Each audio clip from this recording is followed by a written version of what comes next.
Olá, tudo bem com você? Está começando o MPTV, o seu canal de comunicação com o Ministério Público da Paraíba. No programa de hoje, você vai ver reportagens sobre o concurso para servidores do Ministério Público da Paraíba e sobre o workshop promovido pela instituição para combater um problema grave, a falsificação de medicamentos. Você também vai ver uma matéria sobre as medidas que estão sendo adotadas pelo poder público para conter o processo de erosão e degradação da falésia do Cabo Branco. No estúdio, vamos receber o promotor de justiça, Marcos Leite. Ele vai falar sobre o trabalho do Ministério Público no Tribunal do Júri.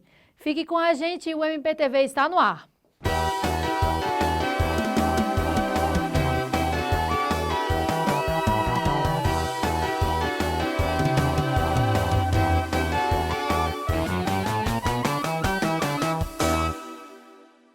Você já imaginou encontrar giz, tinta e até cimento na composição de algum medicamento? Pois é, em medicamentos falsificados são esses os componentes que podem ser encontrados. O problema foi discutido em um workshop pelo MP-PROCON. Você toma algum cuidado na hora de comprar medicamentos? Claro, eu procuro a procedência, a validade e a origem do laboratório também. Um país que tem muito contrabando de remédio, fiscalização é pífia, então você fica com medo. Eu sou receoso. Tome cuidado. Procuro comprar em farmácia, né? E é bom mesmo ter cuidado, além da já conhecida automedicação, outro grande perigo quando a questão é medicamento são os produtos falsificados. O consumo de medicamentos falsificados pode trazer inúmeros prejuízos, desde a ineficácia do tratamento, o médico faz o diagnóstico, prescreve a medicação, não logra o efeito desejado, sobretudo naqueles casos em que a concentração do medicamento é insuficiente, como efeitos tóxicos e até óbito. Para combater a venda de medicamentos falsificados, o MP-PROCON, Programa de Proteção e Defesa do Consumidor do Ministério Público da Paraíba, promoveu um workshop no mês de julho, capacitando profissionais que atuam na fiscalização destes produtos. As pessoas não sabem, e nem as autoridades também sabem onde, como, quando há remédios falsificados. Esse é o problema, a violência silenciosa. Por isso mesmo nós temos o programa de prevenção de acidentes de consumo, é um instrumento que vai nos permitir verificar e poder investigar onde os fatos estão ocorrendo. De acordo com a estimativa da OMS, a Organização Mundial de Saúde, 30% dos medicamentos comercializados em países em desenvolvimento, como o Brasil, são falsificados. É exatamente chamar atenção para esse problema tão alarmante que tem na sociedade, que infelizmente as pessoas costumam nem pensar na possibilidade. Porque normalmente quando você adquirir um produto, né, um medicamento, e ele não surtiu efeito, normalmente ou você vai dizer que o medicamento é ruim, ou você vai dizer que o profissional não soube prescrever. Né? Mas ninguém normalmente atenta para que pode ser um produto falsificado. O evento contou com a participação de agentes da Vigilância Sanitária, fiscais dos PROCONs estadual e municipais, profissionais dos conselhos regionais da área da saúde, policiais civis, militares e federais. Hoje, nas farmácias que nós fiscalizamos, aquelas que têm o alvará sanitário, ou seja, isso é muito importante a população olhar, ver, procurar onde que está o alvará, aquelas farmácias que existem o alvará, elas estão regulares. Então é muito importante quando você vai a um órgão que pode afetar a sua saúde, uma farmácia, você perguntar onde que está o alvará sanitário. Tendo o alvará sanitário, consequentemente, é uma garantia. De forma geral, em todo o país, mais em região de fronteira, falsificado, a gente encontra mais o de referência, o Viagra e o Cialis. Mas o nosso trabalho é reconhecer o produto com indícios de falsificação, encaminhar para a autoridade policial, no caso pode ser a Polícia Civil ou a Polícia Federal, e lá o delegado vai demandar a perícia e confirmar se aquele medicamento é realmente falso. Normalmente a Polícia Federal é instada pela Agência de Vigilância Sanitária, seja municipal, estadual ou a própria Anvisa, certo? A atuar conjuntamente com esses órgãos no combate a medicamentos falsificados, certo? E a gente faz operações ostensivas indo nas farmácias, juntamente com esses órgãos de vigilância sanitária e percebendo a falsificação de medicamentos, lavramos o respectivo auto de prisão em flagrante. O artigo 273 do Código Penal prevê pena de até 15 anos de reclusão para quem for pego comercializando medicamentos falsificados.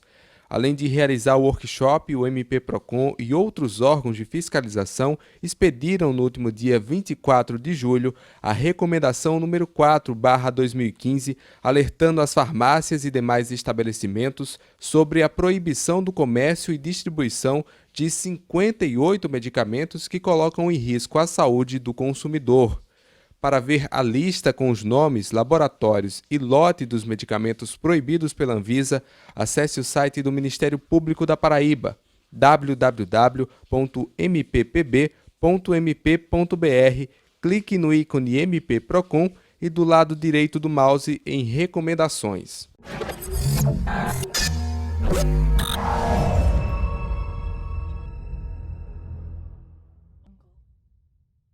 De acordo com a Anvisa, a Agência Nacional de Vigilância Sanitária, para evitar a compra de medicamentos falsificados, você deve tomar medicamentos que só forem prescritos por seu médico, nunca comprar medicamentos em feiras e camelôs, exigir sempre a nota fiscal, procurar o médico se o medicamento deixar de fazer efeito, pedir ajuda ao farmacêutico e, em caso de suspeita ou diferença encontrada no medicamento, ligar para o Disque Saúde no número 0800 61 1997 para pedir orientação. A ligação é gratuita. E atenção, soros e xaropes devem vir com lacre e a bula não pode ser uma cópia Xerox. Nós vamos para um rápido intervalo e voltamos já já.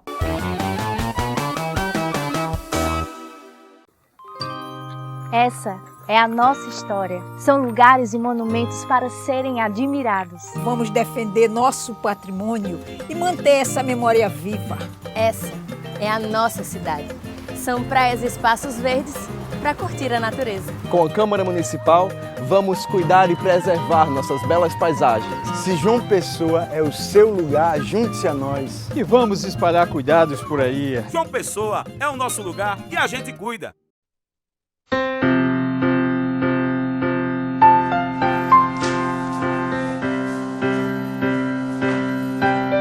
O que passa pela Câmara fica para você. Câmara Municipal de João Pessoa.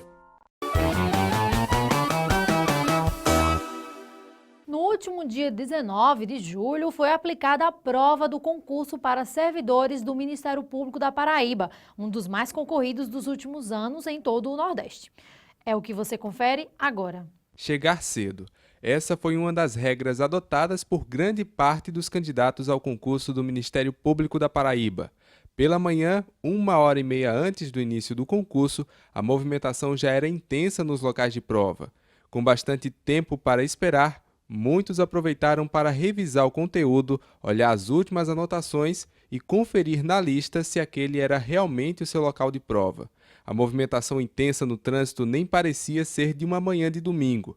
Os comerciantes, claro, aproveitaram para faturar. Logo cedo, tudo já estava pronto para o início das provas. Todas as medidas anteriores ao concurso foram tomadas, desde a feitura do edital até a logística. Então agora é com os candidatos. Candidato experiente João Paulo de Almeida viu no concurso do Ministério Público uma oportunidade de avançar na carreira de servidor. Eu sou de Recife, passei no concurso para um banco público e fui para a Bahia, moro lá e agora estou tentando sair do regime seletista e para o estatário. Eu acho que eu já estou acostumado ao ritmo do concurso. Eu estou naquela expectativa de testar mesmo meu conhecimento de tudo que eu estudei, porque para mim é uma novidade estar estudando com maior ênfase a área jurídica. E a tranquilidade de João Paulo não era muito comum entre os candidatos. Ansiosos pela prova, muitos não queriam nem dar entrevista. Às 8h em ponto, o acesso às salas de provas foram liberados para os candidatos aos cargos de ensino médio.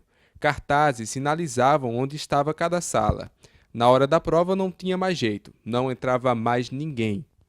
8h30 da manhã em ponto, a rotina tranquila de um domingo pela manhã volta às ruas da capital, enquanto que dentro das salas de aula a concentração domina. Tudo isso porque os candidatos começam as provas para 105 vagas do Ministério Público da Paraíba. Do lado de fora, pais e mães de candidatos de outros estados aguardavam os seus filhos terminarem a prova. O aposentado Nilo Afonso veio de Santa Cruz, Pernambuco, junto com o seu filho. Sabia que eram uns 300 quilômetros, tinha que sair com antecedência, saí, cheguei tudo normal, cheguei 7h30, tudo bem, vamos torcer, né, para ver. A concorrência é grande, né? A partir das 10 horas da manhã, os candidatos já começavam a sair das salas. Eu achei que a prova teve um nível razoável, achei que não fugiu muito do que eu esperava, mas eu acredito que não vão ter muitas reclamações em relação à formulação das questões. Eu achei a prova bem elaborada, sem erros, assim, até erros gramaticais, que é muito comum a gente ver em provas de concurso. Eu achei a prova de português bem tranquila e eu acredito que dá para ter um bom resultado. Já à tarde, o processo se repetiu com a aplicação das provas para os candidatos aos cargos de nível superior.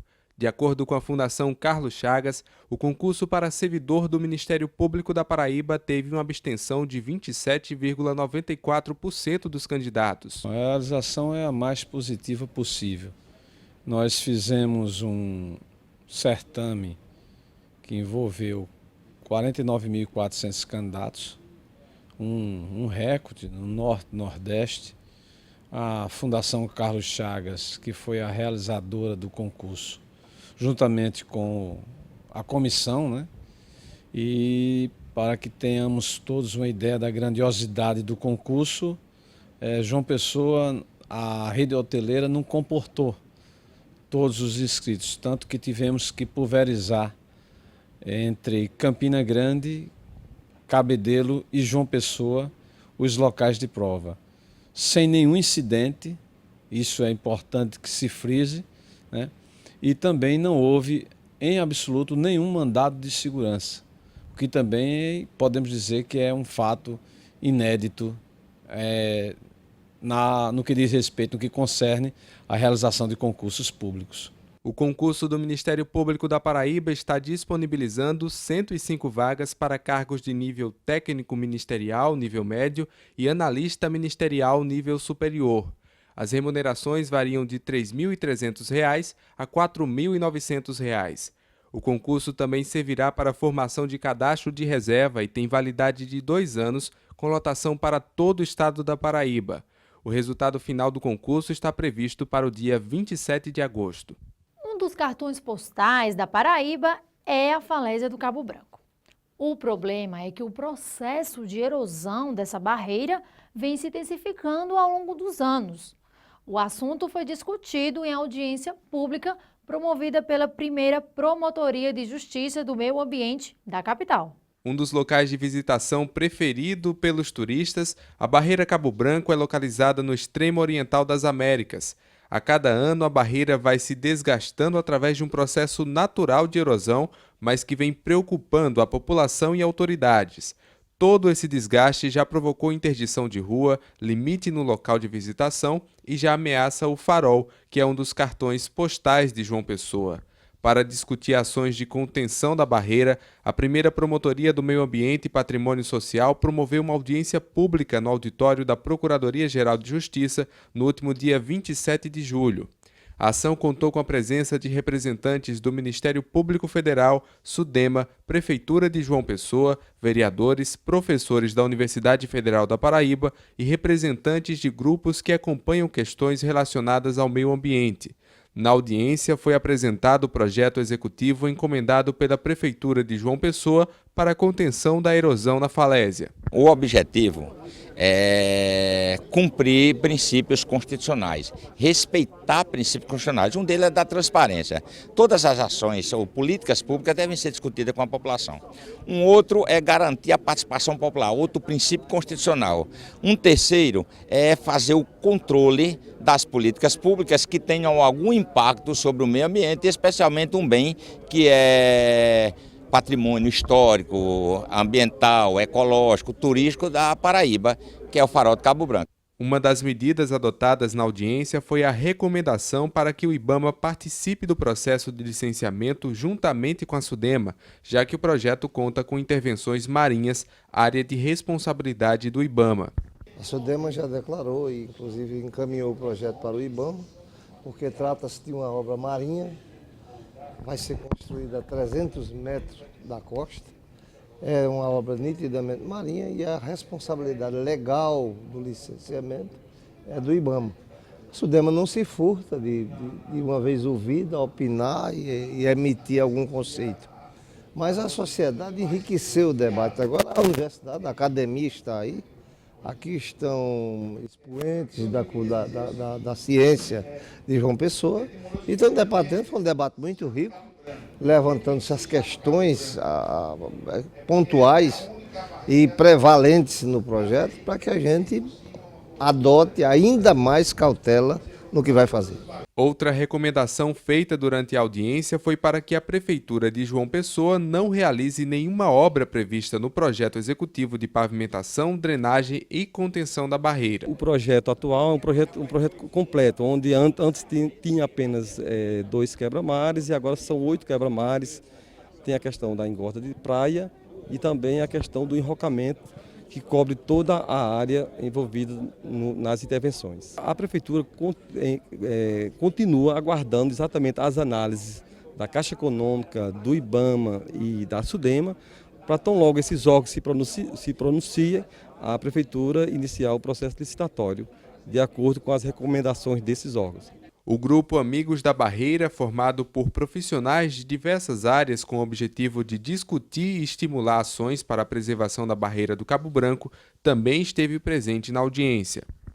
Esse grupo, tudo faz crer que vem cumprindo o seu papel enquanto voz da sociedade. Haja vista essa audiência agora plena de sucesso, onde fica caracterizado mais uma vez que a sociedade quer conhecer melhor o melhor projeto para a sua barreira.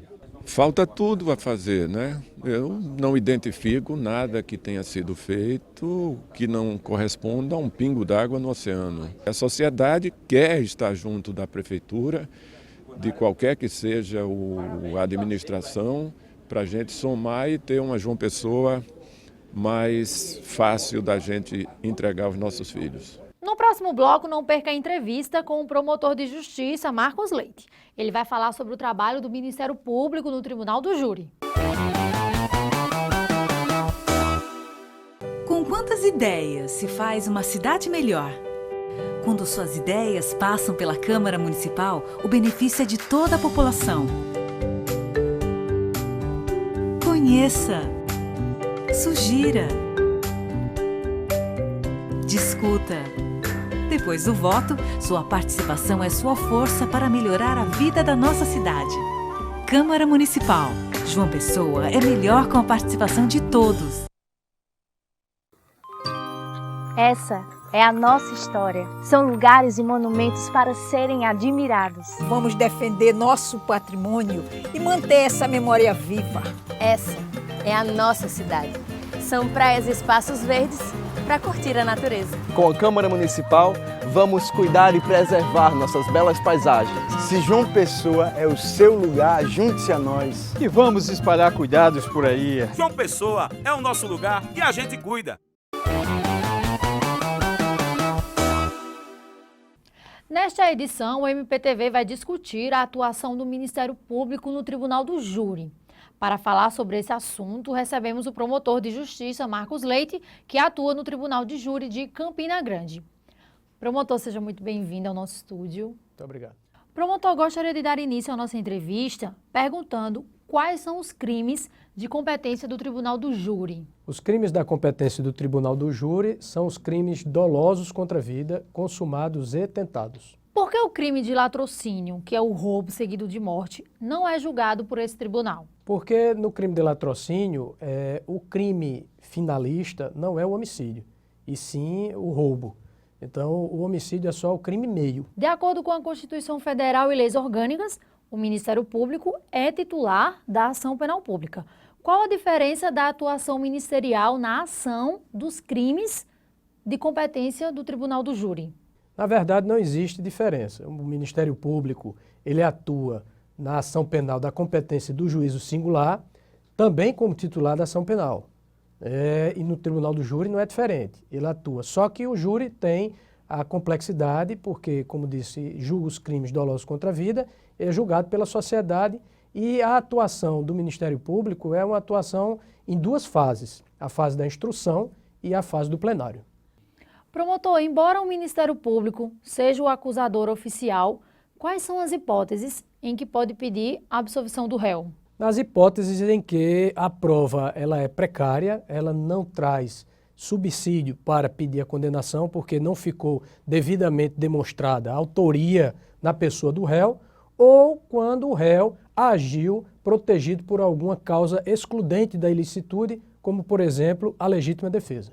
Como são escolhidas as pessoas que formam o júri popular e que são responsáveis por condenar ou absolver o réu? O júri popular, de acordo com o artigo 436 do Código de Processo Penal, é formado por cidadãos de idoneidade reconhecida na sociedade maiores de 18 anos. Esse é o critério basilar. Promotor, o júri popular é formado por pessoas do povo e não por especialistas ou técnicos em direito. Isso pode comprometer a eficácia dos julgamentos? Olha, o júri hoje ele é formado por, assim, a formação do Tribunal do Júri ela é bastante eclética. Como eu falei há pouco, pessoas acima de 18 anos, né, com reputação ilibada, reconhecido, já é o requisito indispensável. Não impede que um técnico, até um bacharel em direito, possa compor o júri. Agora, de fato, algumas causas elas vêm comprometidas pelo desconhecimento do jurado. A lei permite que uma sentença do júri popular seja anulada? Sim, um exemplo clássico disso está também no Código de Processo Penal, é quando o Conselho de Sentença decide contrário à prova dos autos. É caso de anulação daquele veredito. E o que ocorre caso a sentença seja anulada? No caso, a parte recorre, seja o Ministério Público ou a defesa, e o recurso de apelação, no caso, sobe ao Tribunal de Justiça, o tribunal avalia, que o exemplo que eu dei, né, foi o veredito contrário à prova dos autos, o tribunal anula aquela decisão e determina novo julgamento. Promotor, a gente vê que alguns homicídios ganham grande destaque na mídia nacional, como foi o caso da Isabelle Nardoni e o caso do Bernardo. Em sua opinião, de que forma uma cobertura tão ostensiva pode interferir na decisão dos jurados? Acontece, sem dúvida alguma, quando é um caso de repercussão, como esses exemplos que você acabou de citar, que os jurados, de certa forma, se deixam levar pela mídia, né? Cartazes no dia do julgamento, camisetas e tal, mas isso é uma coisa puramente emocional, não dá para a justiça detectar e não dá para se coibir, através dos meios legais, que as pessoas sejam proibidas de ingressar, né, nos tribunais com cartazes e muito menos proibir que a imprensa faça a cobertura. Promotor, esse tipo de cobertura colabora para que a justiça seja feita ou já há um pré-julgamento, apesar das provas técnicas e dos argumentos apresentados pela defesa e acusação? Existe no direito, no nosso meio, um jargão que se convencionou que diz respeito à prova produzida, ou seja, a prova que nós utilizamos, ela está nos autos. E a gente costuma dizer que o que não está nos autos não está no mundo. Então a gente não tem como eu falei, coibir, né, de forma legal que haja essa cobertura e esse, digamos assim, esse acompanhamento por parte das pessoas, notadamente de familiares de vítima ou réu, a manifestação em plenário, desde que seja ordeira. Promotor, para finalizar nossa entrevista, gostaria que o senhor fizesse um balanço da atuação do Ministério Público da Paraíba no Tribunal do Júri de Campina Grande. Olha, recentemente o Correio da Paraíba fez um levantamento lá do nosso, vamos dizer assim, do nosso rendimento, não só do primeiro Tribunal do Júri, que eu sou titular, mas do segundo Tribunal do Júri, que é conduzido pelo Dr. Oswaldo Barbosa, e nós tivemos a imprensa fez um levantamento dos dois cartórios e nós temos um aproveitamento de mais de 90% de êxito no caso. Foi feito um levantamento neste ano, de 50 julgamentos foram 48 condenações. E depois até tomei conhecimento dessas 48 no caso das duas absolvições, uma a pedido, né? Então, um único júri que o Ministério Público não logrou êxito na sua sustentação. Promotor, muito obrigada pela sua entrevista. Eu que agradeço e boa tarde a todos. O MPTV termina aqui. Outras informações sobre o Ministério Público da Paraíba você encontra no portal www.mppb.mp.br. Até o próximo programa.